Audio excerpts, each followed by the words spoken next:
আল্লাহ জাতিকে কয়বার সময় দেবে, আল্লাহ দিয়েও দেখেন নিয়েও দেখেন, কথাটা মনে রাখবেন। সময় লম্বা হলে আরো বলতাম, কোনদিন বলবো আমি মুক্তিযোদ্ধা জামাতের সাথে আমার সম্পর্ক ভালো থাকার কথা নয়, ছাত্রলীগের সভাপতি হিসেবে আমার ভয় হয় কোন ভাষায় কথা বলবো। আগে যাদের বিরুদ্ধে দাঁড়িয়ে কথা বলতাম তাদেরকে চিনতাম, আর আজকে বিরোধী দল তাদেরকে এখনো আমি চিনি নাই। আমাদের নেতা তারেক রহমান বলেছিল কঠিন নির্বাচন, সেদিন অনেকে বুঝে নাই, আমি বুঝেছিলাম। পরে আমরা নির্বাচন করতে গিয়ে বুঝেছি কি কঠিন নির্বাচন পাশ করেছি। কিন্তু একটি সাহস ছিল মাননীয় স্পিকার, সেটা হলো আওয়ামী লীগের বিরুদ্ধে নির্বাচন তারা কি করবে জানতাম, কিন্তু সৎ লোকের শাসন, জামাত প্রতিপক্ষ হলে কি হয় এবার আমরা মাঠে হারে হারে টের পেয়েছি। টাকা তারা ব্যবহার করে না, নির্বাচনে কোনো পক্ষপাতিত্ব করে না, ইনশাল্লাহ জাতির ভবিষ্যৎ উজ্জ্বল। এই জন্য জগন্নাথ ডেপুটি নেতা ডক্টর তাহেরকে নির্বাচনে জিতার পরে অভিনন্দন জানিয়েছিলাম, বলেছিলাম ফ্যাসিস্টদের বিদায়ের পরে কেউ যদি সবচেয়ে আলহামদুলিল্লাহ বলা উচিত সেটা আপনারা।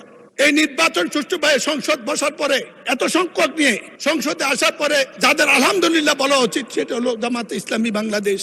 কিন্তু আজ প্রশ্ন উঠেছে আমাদের সম্পর্কে, আমরা কিছু মুক্তিযোদ্ধা যারা জীবিত আছি তাদেরকে আজকে সমাজে প্রশ্ন করতে হয়। মুক্তিযুদ্ধ 24-এর যুদ্ধ এক কাতারে হলো, ফ্যাসিস্টদের আমলে বিচারের নামে অন্যায় যদি হয়ে থাকে তারা কি এক কথা? আমি এই প্রশ্নটা মহান সংসদে রেখেই এই সম্পর্কে শুধু জামাতকে একটি কথা বলবো, বা এনসিপির নেতা তাদেরকে বয়স কম হলেও শ্রদ্ধা করি, এই কারণে করি তারা সাহসী সন্তান, এই যুগের চাহিদা। একটি কথা মনে করবেন, শ্রদ্ধা নেতৃবৃন্দ স্বাধীনতার পরে একটু মেধাবী শ্রেণী এসেছিল, তারা গঠন করেছিল জাসদ। এই বাড়াবাড়ি করতে গিয়ে দেশ গেছে, জাতি গেছে, তারাও গেছে। আপনারা যখন প্রশ্ন করেন মনে হয় এই দেশে 15 বছর 20 বছর বিএনপি ছিল না।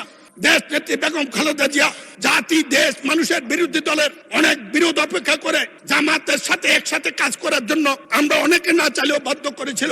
আপনাদের নেতা অধ্যাপক, আপনাদের নেতা মাওলানা গোলাম সাবান মরহুম, তিনি এই সংসদে একটি কথা বলেছিলেন, যার জন্য সিন্নি খাইলা মোল্লা চিনলা না। আপনারা 15-30 বছরে বেঁচে এই পর্যন্ত রাজনীতিকে নিয়ে এসেছেন, তার পেছনে দেশ নেত্রী বেগম খালেদা জিয়া তার অবদানটুকু একটু স্মরণও করেন না। মনে করেন বিএনপি আপনাদের প্রতিপক্ষ, যেমন জাসদ একসময় মনে করতে আওয়ামী লীগ একমাত্র প্রতিপক্ষ, তাতে ইতিহাস দেশ কোথায় গিয়েছে এইটা বিবেচনা করার মতো বুদ্ধি বিদ্যা আপনাদের সবার আছে। আমি শুধু বলবো কয়বার জাতি সমক দেবে, আল্লাহ জাতিকে কয়বার সময় দেবে, আল্লাহ দিয়েও দেখেন নিয়েও দেখেন, কথাটা মনে রাখবেন।